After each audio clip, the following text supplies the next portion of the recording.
जय श्री राम, जय सीताराम, जय जय हनुमान, जय बालाजी सरकार। दोस्तों, हिंदू धर्म में शादीशुदा महिलाओं के हाथ में चूड़ियां न हों तो ऐसा माना जाता है कि उनका श्रृंगार अधूरा है। आज हम बात करेंगे चूड़ियों के महत्व के बारे में, क्योंकि इनका सीधा संबंध सुहाग से होता है। धार्मिक मान्यताओं के अनुसार महिलाएं अपने पति की लंबी आयु के लिए चूड़ियां धारण करती हैं। 16 श्रृंगार में चूड़ियों का अपना ही अलग महत्व है। आज के वीडियो में हम आपको चूड़ियों से जुड़ी कुछ खास बातें बताएंगे जो प्रत्येक सुहागन महिला को पता होनी चाहिए। इसमें चूड़ियां पहनने के कुछ जरूरी नियम, टूटी और पुरानी चूड़ियों का क्या करें और चूड़ियां खरीदने व पहनने से जुड़ी सारी जानकारी शामिल है। चूड़ियों से जुड़े महत्वपूर्ण नियम, कुछ जरूरी बातें आपको हमेशा ध्यान में रखनी चाहिए। दिशा का ध्यान। जब भी आप चूड़ियां पहने तो आपका मुख दक्षिण दिशा की ओर न हो। कांच की चूड़ियां। वैसे तो बाजार में कई तरह की चूड़ियां मिलती हैं, लेकिन सबसे शुद्ध कांच की चूड़ियां मानी जाती हैं। चूड़ियां खरीदने से पहले उन्हें अच्छे से जांच लें। टूटी चूड़ियों का त्याग। टूटी हुई या चिटकी हुई कांच की चूड़ियां कभी न पहने। मान्यता है कि बेटियां अगर टूटी चूड़ियां पहनती हैं तो इससे पिता और भाई को धन हानि हो सकती है। अगर चूड़ियां टूट गई हैं तो उन्हें फेंकने में कोई दोष नहीं लगता। पुरानी चूड़ियों का निपटान। यदि चूड़ियां टूटी नहीं हैं लेकिन पुरानी या खराब हो गई हैं तो उन्हें इकट्ठा करके किसी धागे से बांधकर सुरक्षित स्थान पर रख दें। इन्हें इधर उधर ना फेंकें, क्योंकि ऐसा करने से पति पर मुसीबत आने की संभावना रहती है। जब भी मौका मिले इन्हें नदी में विसर्जित कर दें। चूड़ियों की संख्या। कभी भी दोनों हाथों में बराबर चूड़ियां नहीं पहननी चाहिए। एक हाथ में कम और दूसरे में ज्यादा चूड़ियां पहनना शुभ माना जाता है। जैसे एक हाथ में 9 तो दूसरे में 10। बाल खुले न रखें। चूड़ियां धारण करते समय अपने बाल खुले न रखें। यदि आपके बाल छोटे हैं या आप हमेशा बाल खुले रखती हैं तो सिर पर पल्लू रखकर ही चूड़ियां पहनें। सोने की चूड़ियां। सोने की चूड़ियां हमेशा दोनों हाथों में पहननी चाहिए।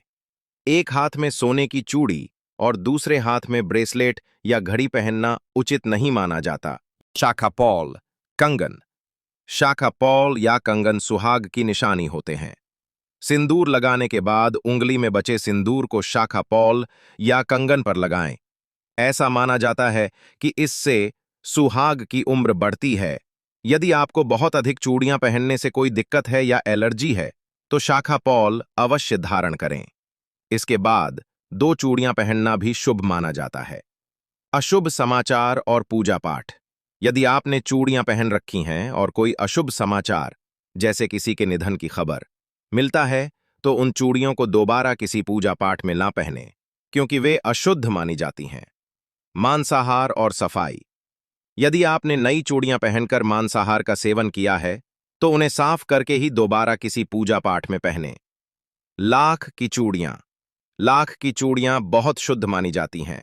इन्हें पहनकर पूजा पाठ करने से सुहागन स्त्रियों को हमेशा सुहागन रहने का फल प्राप्त होता है। रंगों का चुनाव। सुहागन महिलाओं और कुंवारी कन्याओं को कभी भी काले या सफेद रंग की चूड़ियां नहीं पहननी चाहिए। इनसे दोष लगता है। पीले, लाल, हरे और गुलाबी रंग की चूड़ियों का चुनाव करना चाहिए।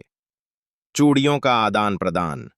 अपनी चूड़ियां कभी भी किसी दूसरी महिला को न दें और ना ही किसी और की चूड़ियां खुद पहनें। ऐसा करने से घर में मुसीबत को बुलावा माना जाता है। सूर्यास्त के समय।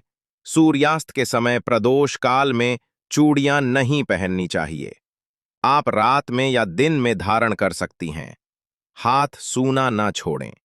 एक सुहागन महिला का हाथ कभी भी एक पल के लिए भी सूना नहीं होना चाहिए।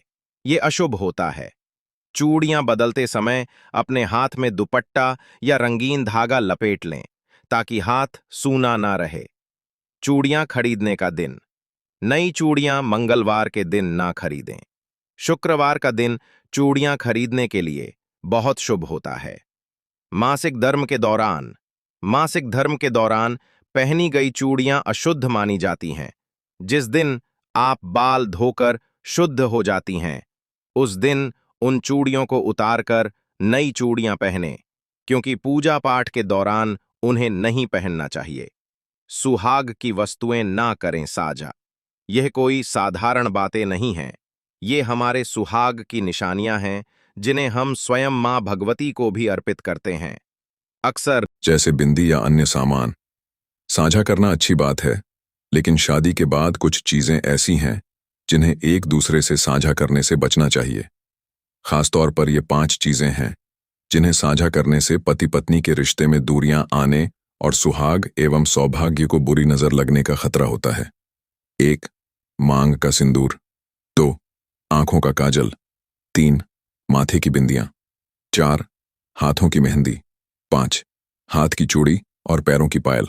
इन चीजों को भूलकर भी किसी दूसरी स्त्री के साथ साझा नहीं करना चाहिए। आशा करते हैं कि आज की दी गई जानकारी आपको अच्छी लगी होगी। यदि वीडियो अच्छी लगी है तो वीडियो को लाइक जरूर करें और दोस्तों, कमेंट बॉक्स में जय सीताराम, जय हनुमान, जय बागेश्वर धाम सरकार जरूर लिखें।